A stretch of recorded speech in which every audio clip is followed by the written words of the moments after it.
이재철 목사님의 간증 3가지 간단하게 여러분 나누고 싶습니다. 이재철 목사님 한국 100주년 기념교회 섬기시는 목사님이시고요. 스위스에서 제네베 한인교회에서 목회자 임시적으로 목회를 해주실 목회자가 필요해서 이재철 목사님이 그곳으로 가셨습니다. 제네베 한인교회를 섬기시러 혼자 떠나셨습니다. 3년을 약속을 했고요. 3년 동안 그곳을 섬기셨습니다. 혼자 가셨기 때문에 혼자 밥도 해드셔야 하고 설거지도 다 하셔야 합니다.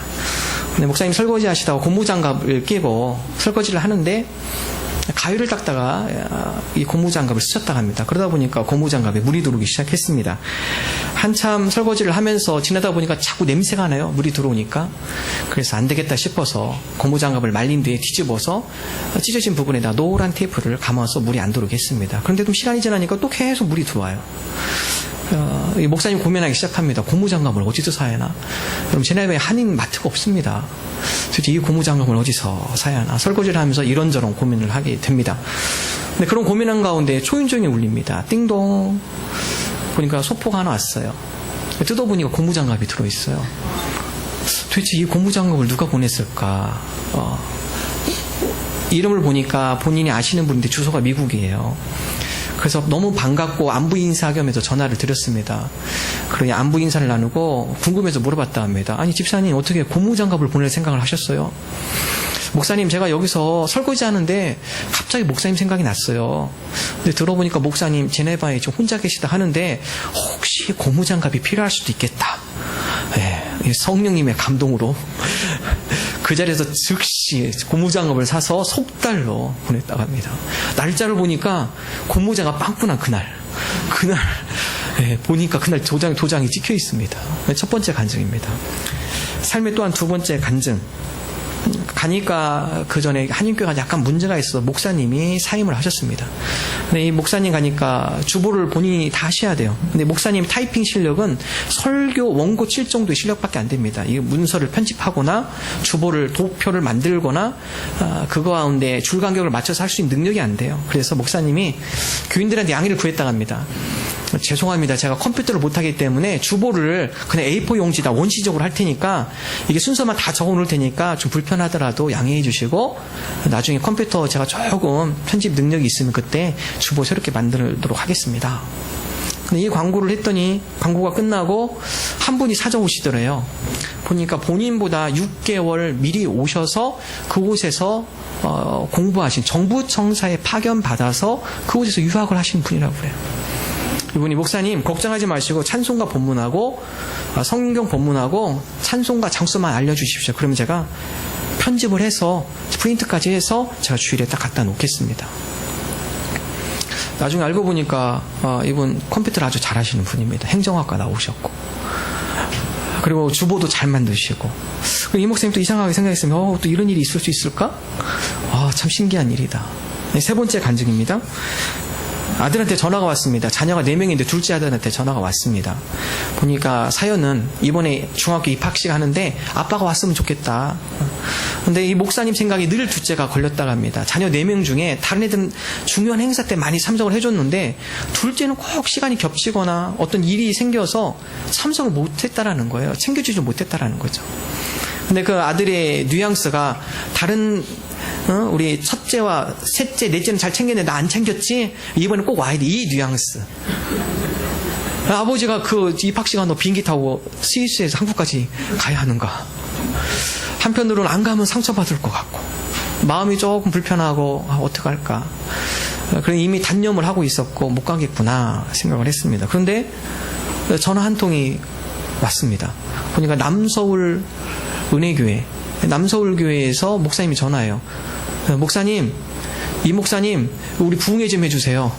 한국에 좀 오셔서 말씀 좀 전해주세요. 근데 그 기간이 아들 중학교 입학식이랑 딱 맞아 떨어졌습니다. 이분이 삶의 사소한 간증인데 그분께서 다음 같은 고백을 합니다. 저는 하나님 앞에 고무장갑 달라고 기도한 적 없습니다. 저는 하나님 앞에 주보 편집할 수 있는 능력 달라고 혹은 그런 사람 붙여달라고 기도한 적 없습니다. 아들 입학식 하는데 비행기표 좀 달라고 나를 좀 한국으로 좀 갈 수 있는 계기를 만들어 달라고 기도한 적 없습니다. 저는 단지 하나님의 뜻에 합당하게 살려고 하나님을 바라보려는 그런 몸부림 가운데 하나님께서 필요한 것들을 아시고 허락해 주십니다. 그분의 고백입니다. 제가 이 얘기를 한 이유는 두 번째 간증이 있죠. 제가 정부청사 직원, 제가 화요일에 선교부 산업부 선교회 신우회 창립 32주년 예배가 있었습니다. 본문을 미리 드렸고 그날 화요일 밤에 카페에서 좀 책을 몇 권 이렇게 보는데 이재철 목사님 이 책에 눈이 들어와서 회복의 신앙이라는 책을 제가 뺐습니다. 빼고서 이렇게 보다 보니까 이 목사님 간증에 그 정부청사 직원이 스위스로 파견 갔다는 얘기가 탁 들어와요. 책을 넘기다 보면 관심 있는 단어가 봤을 때는 크게 보입니다. 그게 이게 보니까 정부청사 직원이 6개월 전에 이쪽으로 파견 간 누굴까? 그러면서 이거 혹시 우리 산업부에 관련된 사람은 아닐까? 이렇게 생각을 하게 됐습니다. 그리고 수요일 날 얘기를 했는데 관련되신 분이 오셨더라고요. 오셨습니다. 참 신기하다. 많은 책 가운데 어떻게 하나님께서 그 책을 눈에 띄게 하셨고, 많은 페이지 가운데 그 페이지를 하나님께서 보게 하셨고, 보통 선교 창립 예배 드리면 서울에서 공무원 하셨던 분들이, 은퇴하신 분들이, 함께 섬기셨던 분들이 오시긴 오시는데 세종이다 보니까 많이 못 오세요. 그날 외부 인사 딱 2분 오셨더라고요. 그분이랑 같이 일하시는, 회사에서 일하시는 분. 근데 이제 그분이 자기가 여기 온 계기는 산업부 선교하고 전혀 관계도 없고, 본인이 여기 이 창립 예배에 계속 참석한 것도 아닌데, 목사님께서 얘기하신 그 6개월 전에 스위스로 파견 가신 분, 그분이 나한테 부탁을 해서 제가 이 자리에 와서 인사하러 왔습니다. 보니까 그렇게 연결이 돼요. 설교를 들으면서 그분이 의아하게 생각합니다. 나와 우리 사장님이 알고 있는 얘기를 저분이 얘기를 하네. 저분이 저 앞에서 왜 저걸 어떻게 알았을까? 저분이 사장님이 늘 그런 얘기를 해줬다고 그래요. 스위스 가서 이재철 목사님 목회하는 곳에서 자기가 주부 만들어줬다고. 그 얘기를 많이 들었는데 전혀 모르는 사람이, 그것도 이 예배에 나오지 않는 분인데 그날 하루 우연히 사장님 못 오셔서 대표로 자기가 가서 대신 인사하려고 왔는데 그 얘기를 듣는 거 보고서 이게 무슨 일인가? 이게 무슨 징조인가? 의아해 하셨다고 합니다. 그래서 참 저희한테는 귀한 간증이고, 하나님께서 특별히 그 저녁에 그 책을 잡게 하시고 또 보여주신 이유가 있구나. 하나님께서 이런 과정을 통해서 저분에게 귀한 메시지를 주시려고 하나님께서 계획하신 거구나. 제자의 삶, 하나님의 성도의 삶은 성령님의 인도하심에 살아가는 삶입니다. 그렇기 때문에 흥미진진한 삶입니다. 우리 앞에 펼쳐질 놀라운 일들, 우리의 계획보다 성령님의 음성에 성령님과 동행하심으로 우리 가운데 이루어지는 놀라운 일들, 마치 퍼즐을 맞추는 기분이죠. 처음엔 잘 안 보입니다. 지나고 나보니까 너무나 멋진 퍼즐이 맞춰져 있어요. 신앙생활은 바로 이런 흥미진진한 삶입니다. 오늘 말씀, 예수님께서 제자들에게 하신 말씀인데 2가지 대조적으로 얘기합니다. 첫 번째, 바리새인들을 책망하는 말씀입니다. 바리새인들 외식하는 자들이죠. 그들의 관심은 세상입니다. 사람들 보이는 곳에 관심 있는 자들. 예수님께서 바리새인들을 책망하시고 우리가 봐야 할 시선, 그것은 바로 우리의 사망 권세를 주관하시는 분, 우리를 창조하시는 분, 이 세계 우주 만물을 다스리시고 우리의 삶을 주관하신 그 여호와 하나님, 그를 두려워하고 그를 바라보라고 말씀하고 있습니다. 오늘 이 2가지 서로 대조적인 말씀을 가지고 여러분과 함께 말씀을 나누겠습니다. 첫 번째, 예수님께서 제자들로 하여금 제자의 삶이란 외식을 버리는 삶이다. 외식을 주의하는 삶, 가식적인 삶, 가면을 벗는 삶을 우리에게 말씀하고 있습니다. 누가복음 12장 1절의 말씀 함께 한 목소리로 읽습니다. 그동안에 무리 수만 명이 모여 서로 밟힐 만큼 되었더니 예수께서 먼저 제자들에게 말씀하여 이르시되 바리새인들의 누룩 곧 외식을 주의하라. 예수님께 제자들에게 말씀하시죠. 제자들에게 말씀하여 이르시되 바리새인들의 누룩 곧 외식을 주의하라. 누룩, 여러분, 누룩의 특성이 어떻죠? 크게 부풀리는 특성이 있습니다. 근데 그 안에는 텅 비어 있어요. 우리가 외형적으로 봤을 때 의리의리해요. 참 멋있어 보입니다. 상당히 예의 바르고 신사적이고, 근데 나중에 알고 보니까 그 속이 비어 있어요. 다 거짓이었어요. 여러분, 거기서 나오는 실망감. 예수님이 그 당시에 바리새인들을 책망합니다. 겉으로 봤을 때는 거룩해 보였어요. 그들을 봤을 때는 종교 지도자로서 외형적인 모습은 갖췄습니다. 그러나 그들의 속을 보니까 다 문드러져 있습니다. 속이 텅 비어있는, 내용이 없는, 오히려 그들은 사람의 눈을 의식하는, 하나님을 의식하는 것이 아니라 사람의 눈에 너무나 많은 관심을 가지고 있고 사람의 눈에 의식하며 살아가는 신앙의 모습. 바리새인들의 기도의 모습을 다 한 가지 책망합니다. 그들은 길거리에서 벽에 대고 큰 소리를 기도하더라. 누구 들으라고요? 하나님 들으라는 게 아니라 지나가는 사람 들으라고. 내가 이렇게 기도 소리를 크게 해야 사람들이 듣고 아, 저분 기도하시는 분이구나. 다른 사람들이 알아주니까, 다른 사람들이 종교 지도자로 인정해 주니까 길거리에 가서 하나님 앞에 기도드리는 것이 아니라 사람들 들으라고 큰 목소리로 기도하는 바리새인. 예수님께서 속마음을 다 보셨죠? 기도하는 모습이 사람을 위한 기도였구나. 하나님께서 그 기도 들으지 않으신다. 하나님을 향한 기도의 마음이 열려야 한다. 그들의 복장은 거룩한 가운입니다. 종교 지도자로서 술이 내려오는, 수술이 쭉 길게 내려오는 경건한 가운. 그들의 목소리, 경건한 목소리, 거룩한 목소리, 그들의 자세, 거룩한 자세. 그러나 그들의 마음은 거룩함이 없습니다. 누가복음 11장 39절 예수님께서 한 가지 책망합니다. 함께 한 목소리를 읽습니다. 주께서 이르시되 너희 바리새인은 지금 잔과 대접의 것은 깨끗이 하나 너희 속에는 탐욕과 악독이 가득하도다. 잔과 대접, 겉모습은 번지르네요. 번쩍번쩍 빛납니다. 깨끗합니다. 거룩해 보입니다. 그러나 그들의 속마음, 속에는 탐욕과 악독이 가득하도다. 예수님께서 속마음을 보셨습니다. 온갖 밖에는 거룩한 척, 그러나 그 속은 일반 다른 사람들보다도 탐욕적인 욕심의 마음이 가득 차 있고 여러 가지 죄악된 마음과 악독으로 가득 차 있는 바리새인 모습. 그래서 예수님께서 그들을 가식, 외식하는 자. 이 외식이라는 것은 헬라어로 휘포크리시스, 배우라는 뜻입니다. 배우. 그럼 배우가 무대 위에서 자기의 모습 보여주나요? 자기의 모습은 철저히 감춥니다. 그리고 자기가 맡은 배역의 모습을 보여주는 거죠. 예수님께서 우리 인생의 무대 가운데 외식하는 배우의 가면을 벗어라. 너희 진짜 모습이 무엇이냐? 너희 진짜 속마음이 무엇이냐? 그것을 드러내라. 바꿀 것은 바꿔라. 아마존의 인디오 부족 가운데 선교를 하시는 허운석 선교사님 계십니다. 이분 22년간 사역을 하셨습니다. 이분이 쓴 책 중에 제목이 좀 인상적이었습니다. 이분이 쓴 책 제목, 내가 왕 바리새인입니다. 왕 바리새인. 바리새인도 참 그런데 왕자까지 쓰니까 내가 왕 바리새인이다. 근데 여러분, 이분 22년간 아마존, 보통 사람들도 들어가기 힘든 그 지역에 가서 선교하신 분입니다. 왜 이분이 왕 바리새인이라 했는가? 이분의 고백이 그렇습니다. 자기가 그렇게 들어가서 여러 가지 죽을 고비도 넘기셨어요. 보니까 아마존의 인디오 부족이 음식에다 독극물을 타가지고 이 사람을 죽이려고 했습니다. 이 사람이 들어오고 나서 몇몇 마을이 좀 움직임이 있고 또 새로운 종교가 들어오니까 부족들이 그 가운데 긴장하기 시작합니다. 안 되겠다. 이 여인을, 이 사람을 우리가 이 마을에서 추방을 해야겠다. 안 나가요? 안 되겠다. 그럼 음식에다 독극물을 타자. 그리고 저 사람을 먹이자. 거의 중태에 빠졌습니다. 어렵게 살아나셨는데 또다시 인디오 그 아마존 지역으로 또 들어가십니다. 들어가 보니까 온 가족이 독충에 물려 진물과 피고름으로 얼룩진 삶. 이분의 고백이 그래요. 다른데 한국인 혹은 다른 지역 가서 침대에서 못 자겠대요. 자기 몸이 워낙 더러워서, 냄새나고 더러워서 그 집 위에서 침대에서 자면 그 침대 시트를 다 갈아야 할까봐 일부러 바닥에서 내려 마음 편하게. 어디 침대 이불을 못 덮고 자겠대요. 그렇게 오지, 험난한 곳, 냄새나는 곳, 그곳에서 선교를 하셨습니다. 그런데 이분이 자기는 왕 바리새인이라고 고백합니다. 여러분, 이분이 왕 바리새인이면 우리는 왕이죠. 왕 바리새인. 예. 이분조차도 자기가 왕 바리새인이다. 나중에 알고 보니까 자기는 나름대로 하나님을 위해서 22년간 선교사역 했다고 하지만 그 마음에 자기 의의가 숨어져 있습니다. 나니까 이렇게 하지. 이 오지를 누가 오겠어? 나니까 내가 이렇게 버티고 있는 거지.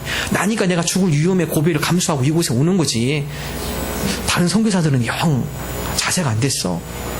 내가 이렇게 하는데 나를 후원을 안 해? 내가 지금 어떤 사람인데, 아무도 못 들어오는 이 지역을 내가 뚫고 들어왔는데, 속에 보니까 자기 의의와 교만이 살해하고 있어요. 그럴 때는 선교가 안 된다고 합니다.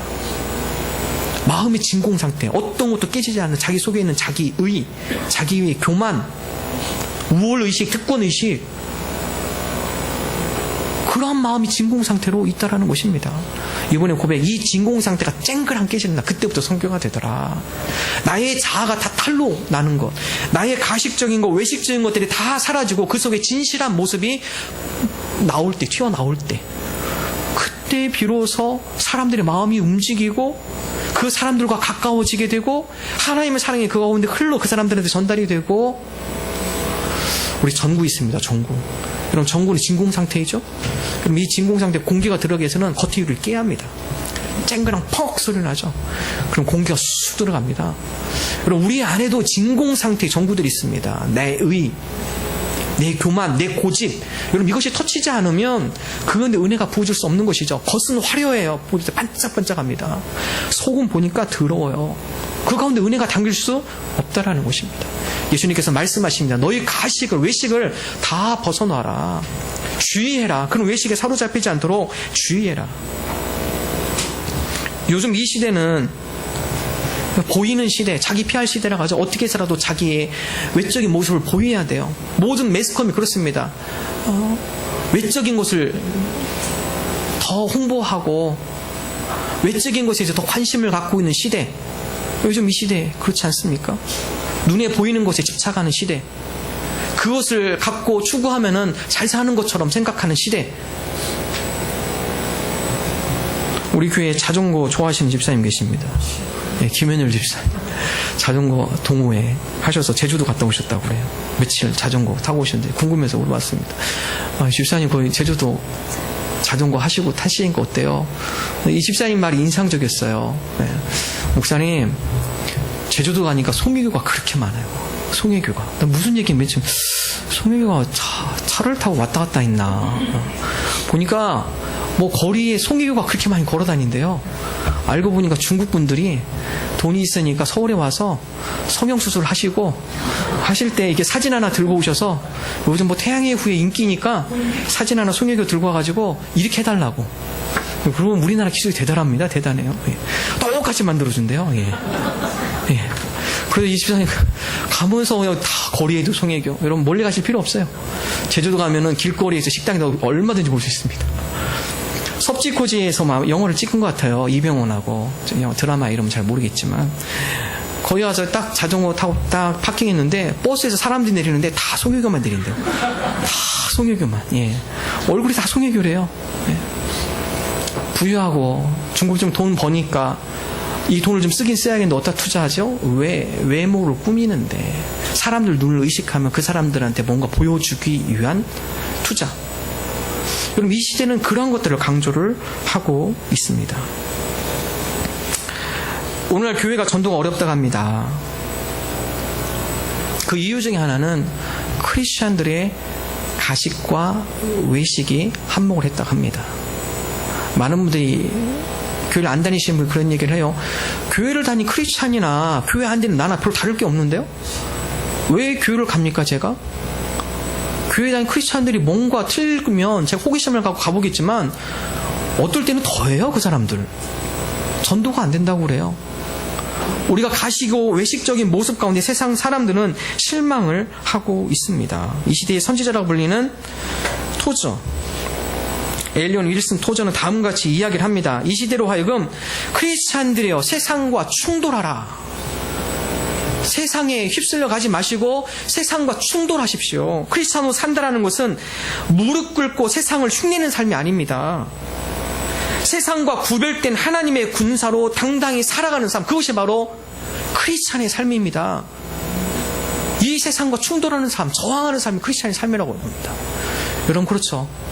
우리가 세상에 집착하면 집착할수록 우리는 겉모습에 치중하게 되어 있습니다.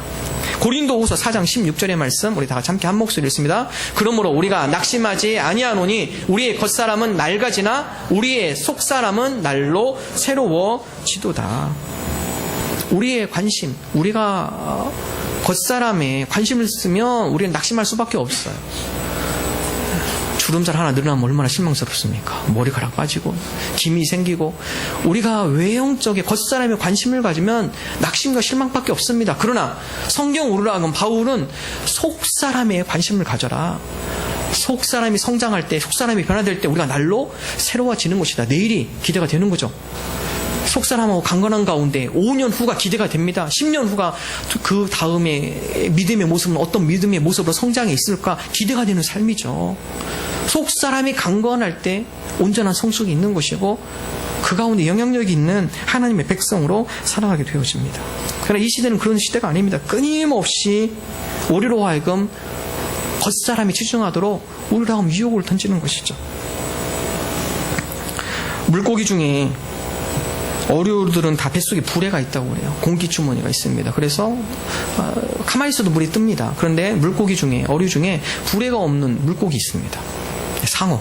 상어는 부레가 없고 간이 있다고 합니다. 대신 간. 상어가 가만히 있으면 가라앉는다고 그래요. 밑으로 쭉 가라앉는다고 합니다.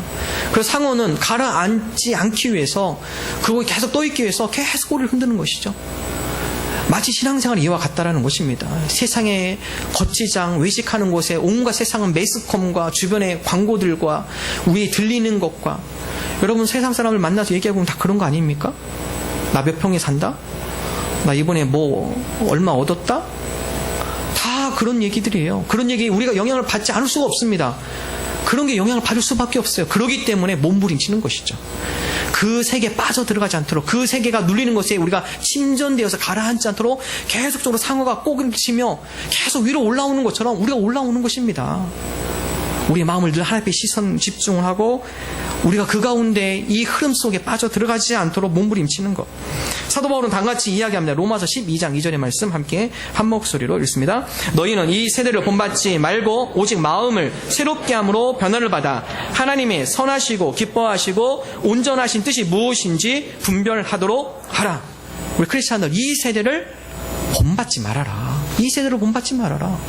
왜 그렇습니까? 이 세대는 외식, 보이는 것을 중시하는 세대이기 때문에, 그런 것으로 평가하는 시대이기 때문에, 그런 것도 추구하려고 사람 자극하는 시대이기 때문에 이 시대를 본받지 말아라. 많은 분들이 은혜 받았다라는 얘기를 씁니다. 성경 공부를 하고 또 예배를 드리고 말씀을 듣고 저도 종종 그런 얘기 듣습니다. 은혜 받았습니다. 성경 공부하면서 은혜 받았습니다. 말씀 들으면서 예배 드리면서 은혜 받았습니다. 근데 여러분 진정한 은혜, 진정한 은혜는 어떤 것이 진정한 은혜일까요? 진정한 은혜는 변화입니다. 변화. 예배 드리고 감동을 받으셨어요. 그 감동을 받은 것을 결단합니다. 그리고 그 감동받은 은혜 받은 말씀을 순종으로 삶 가운데 조금씩 변화를 일으켜 나갑니다. 그럼 그분은 은혜 받으신 거예요. 예배 시간에 은혜를 받았어요. 은혜 받은 것 같아요. 근데 문 열고 딱 나가는 순간 잊어버려. 삶에 어떤 적용도 없어요. 그리고 변화도 일어나지 않아. 은혜 받았다는 표현을 쓰시면 안 돼요. 은혜는 변화입니다. 변화. 내 삶 가운데 말씀을 들었어요? 하나님께서 감동을 주셨습니까? 그럼 삶 가운데 나타나야 돼요. 그것이 은혜 받은 자의 모습입니다. 중독과 은혜를 쓴 기독교 정신의학자 제럴드 메이, 그럼 은혜를 다음과 같이 이야기합니다.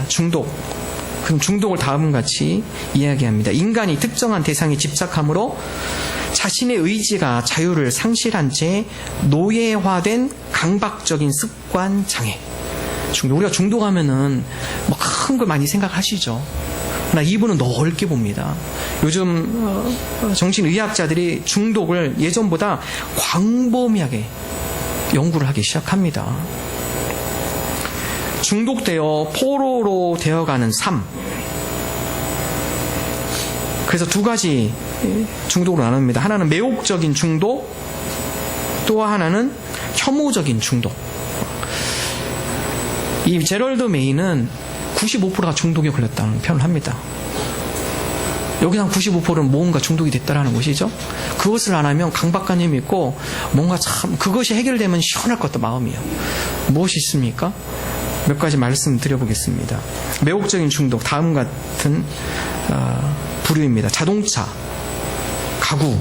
가구에 집착하시는 분들, 캔디, 또 초콜릿, 커피, 설탕, 알코올, 음식, 아이스크림, 피자, 성, 권력, 돈, 스포츠, 담배, 쇼핑, 인터넷, TV, 드라마, 일, 관계, 성공.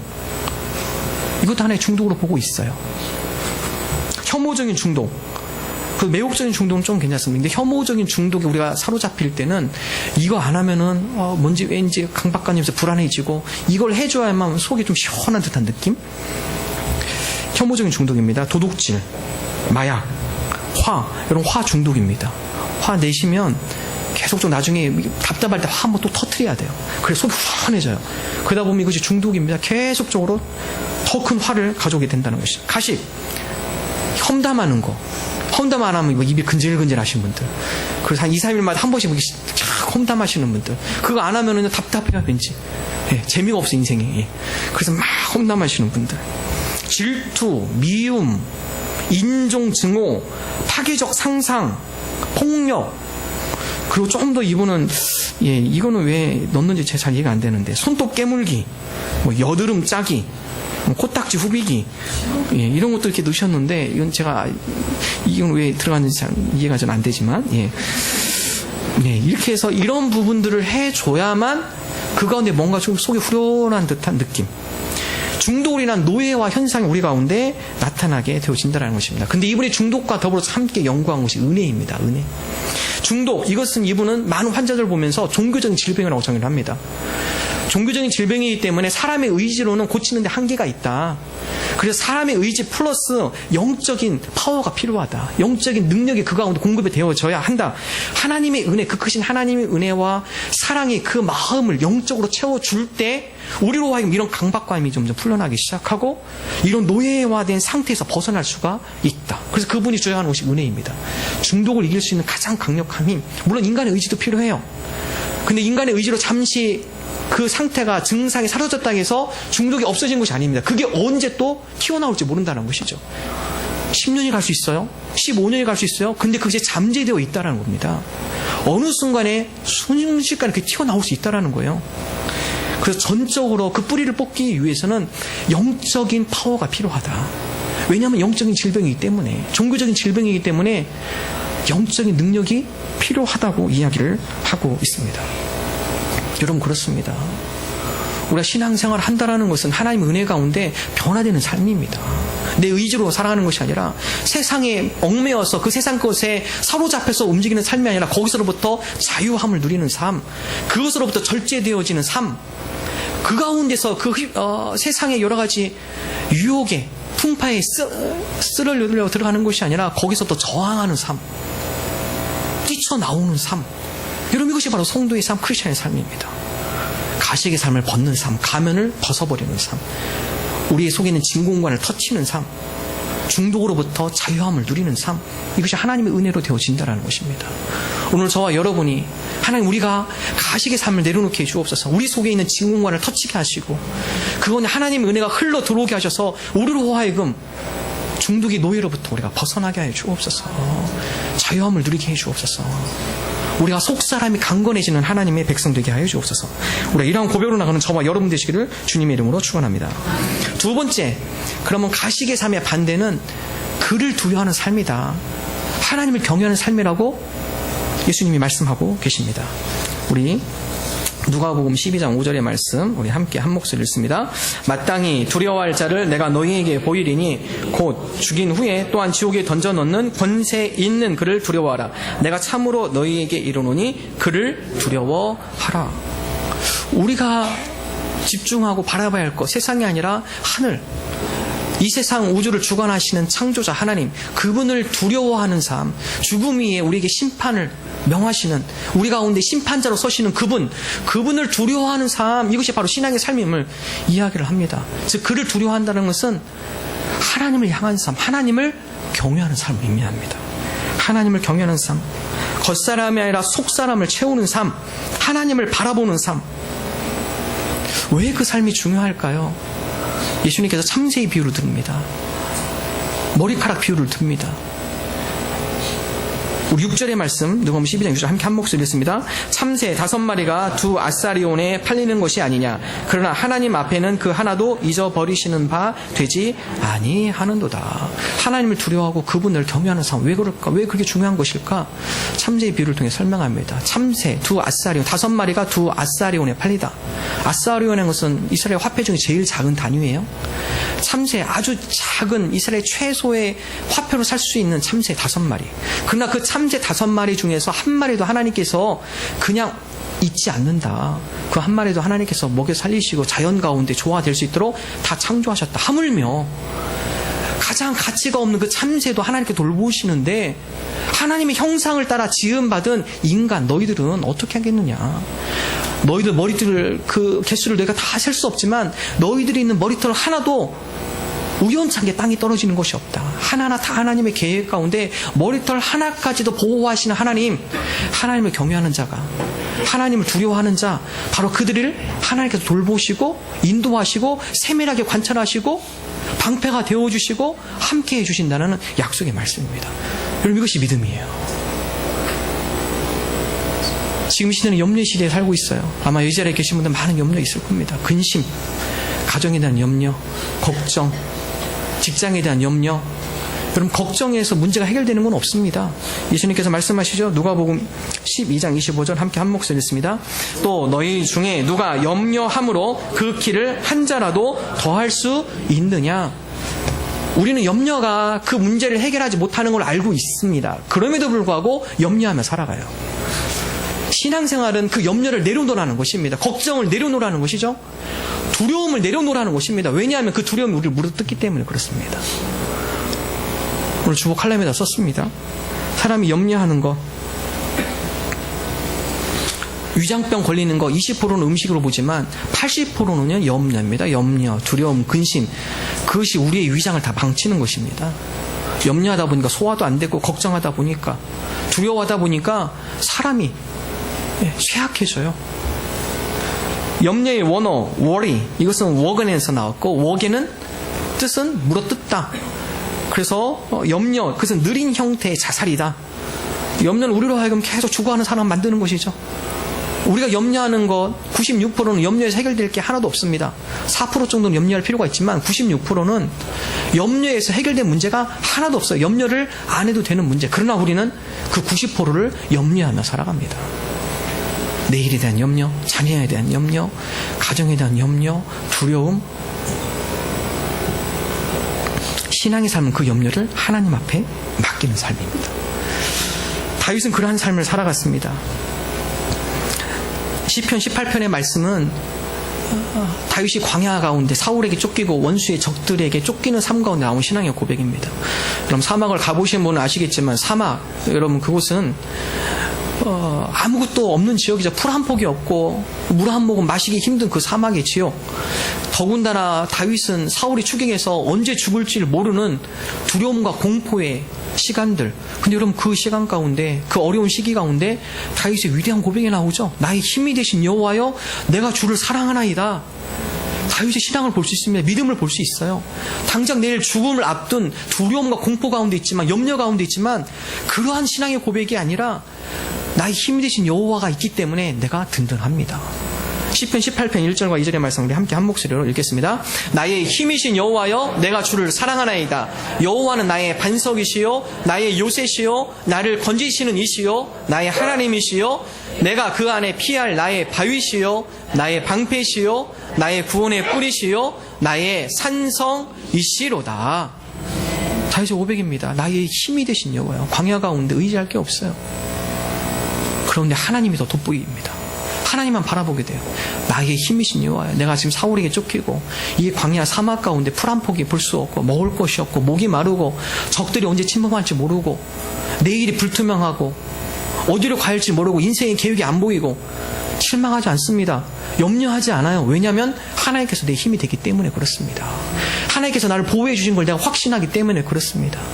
하나님께서 나의 바위가 되어주시고 나의 방패가 되어주시고 나의 구원의 뿔 승리자, 나의 산성이 되어 주시기 때문에 그렇습니다. 어떤 염려가 있으세요? 내려놓으십시오. 하나님 의지하십시오. 하나님을 바라보십시오. 염려하는 그 마음 가운데 하나님과 교제하는 데 힘을 쓰십시오. 하나님께서 우리의 산성이 되어주시고 우리의 방패가 되어주시고 우리의 뿔이 되어주실 줄로 믿습니다. 헨리 나우인이 쓴 책 중에 Our Greatest Gift라는 책이 있습니다. 우리나라로는 죽음 가장 위대한 선물이라는 제목으로 번역을 했습니다. 이분이 자기 주위에 죽음을 앞둔 분을 옆에서 지켜보면서 그 가운데 느낀 것을 기록을 했습니다. 보니까 이 세상의 가장 위대한 선물은 죽음이더라. 죽음을 앞에도 사람은 가장 진실해진다고 합니다. 거짓이 없어지고요, 가식이 다 벗겨지고 그 죽음 앞에 모든 사람이 진실해집니다. 자존심도 내려놓고 용서하게 되고 화해하게 되고. 그래서 가장 숭고한 시간, 가장 아름다운 시간은 바로 죽음의 순간이라고 그래요. 바로 그 순간에는 진실한 대화, 가장 행복한 모습을 거기서 볼 수 있다고 합니다. 그래서 보통 우리 임종하시는 분들 보면 가족들 다 모여서 같이 하죠. 임종하신 분이 말할 기력이 없어요. 말을 못 하십니다. 근데 말은 안 하지만 가장 아름다운 대화가 이루어지는 시간이 바로 그 시간입니다. 눈으로, 마음으로 서로 대화가 오고 가는 거예요. 부모 입장에서는 자녀에 대한 감사의 얘기. 들리진 않지만 그것이 서로 느껴집니다. 오고 가면서. 그 시간이 인간에게 가장 숭고한 시간, 가장 영향력을 주는 아름다운 시간임을 이야기를 합니다. 이분은 이것을 다음같이 이야기를 합니다. 서커스의 공중 그네타기로 비유를 합니다. 서커스 보면 여러 가지 서커스라고 맨 마지막에 그네타기 마지막 하이라이트로 보여줍니다. 그네타기 하면은 두 명에서 양쪽에서 그네를 움직이면서 서로 타이밍을 맞춰서 한쪽에 있는 사람이 저쪽으로 건너가는 그런 고개를 보여주는 것이죠. 맨 처음에 난이도가 쉬운 걸로 시작을 합니다. 점점 올라갈수록 난이도가 어려운 것을 합니다. 많은 사람들이 누구를 주목하느냐, 그네를 뛰어서 상대편으로 가는 그 가운데 여러 회전의 모습을 보여주는 그 고개살을 집중을 해요. 그러나 공중근해의 중요한 사람은 잡아주는 사람입니다. 이 사람, 뛰는 사람이 자기 그네를 놓고 마음 놓고 뛸 수 있는 것은 상대편이 나를 잡아주기 때문에 마음을 놓고 뛸 수 있다는 거예요. 그래서 공중근해 중요한 것은 고개를 부르는 사람이 아니라 저 상대편 그네에서 자기를 확실히 잡아준 그 사람이 아주 중요하다는 겁니다. 근데 이들이 서로 공중근해 하면서 한쪽에서 고개를 들며 뛸 때 이 사람이 주의할 게 있어요. 그것은 내가 뛸 때 저 사람한테 맡기는 거예요, 내 몸을. 그래서 두 손을 쫙 펴는 겁니다. 만약에 내가 떨어지면 어떡하지? 내가 혹시 저 사람 못 잡으면 어떡하지? 하면서 힘을 줘서 그 사람의 손을 잡으려고 하면 손목에 부딪히고 부상을 당하고 혹은 손목이 부러지거나 잘 못 잡는다는 거예요. 이 사람이 하는 것은 그냥 두 손을 쭉 올리는 겁니다, 그냥. 그리고 저 사람을 신뢰하고 저 사람이 나를 잡아주겠지. 저 사람이 나를 확실히 잡아줄 거야. 라는 믿음. 죽음이 그렇습니다. 자연스럽게 놓는 거죠. 내가 이것을 이 세상의 삶을 놔하고 하늘을 향해 내 두 손을 쫙 뻗었을 때 하나님께서 나를 잡아주신다. 그래서 죽음 앞에 가장 진실하고 하나님만 바라보게 되고 하나님만 의지하는 그 시간, 그래서 가장 위대한 선물이라고 그래요. 그때만큼 하나님을 바라볼 시간이 없잖아요. 여러분, 신앙이 그렇습니다. 신앙생활. 왜 염려합니까? 왜 걱정하시나요? 우리가 해야 할 일은 하나님을 향하여 두 손을 뻗치는 거예요. 그럼 하나님께서 내 손을 잡아주신다. 하나님께서 내 손을 붙잡아 주시고 하나님께서 나에게 가장 선한 길로 인도하신다. 모든 염려, 근심, 그걸로 고민하는 것이 아니라 우리 신앙 모습은 맡기는 겁니다. 하나님 앞에. 문제가 안 풀릴 수 있어요. 어려움이 있어요. 근심하고 염려해서 되지 않습니다. 그냥 맡기시는 거죠. 하나님, 이 문제도 하나님께서 선한 길로 인도해 줄 줄로 믿습니다. 하나님 앞에 내 두 손을 올립니다. 하나님 붙들어 주옵소서. 이것이 바로 신앙의 모습입니다. 마지막으로 베드로전서 5장 7절 우리 함께 한 목소리로 읽습니다. 너희 염려를 다 주께 맡기라. 이는 그가 너희를 돌보심이라. 우리 근심, 염려 우리 하나님에 다 맡기를 원합니다. 하나님, 우리를 붙들어 주옵소서. 우리가 단지 할 수 있는 것 주님을 믿으며 주님을 신뢰하며 주님께서 우리 손을 잡아주시도록 우리가 두 손을 쫙 뻗치겠습니다. 하나님, 우리 손을 붙잡아 주시옵소서. 이런 믿음의 모습으로 나가는 저와 여러분 되시기를 주님의 이름으로 축원합니다. 우리 함께 찬양하기 원합니다.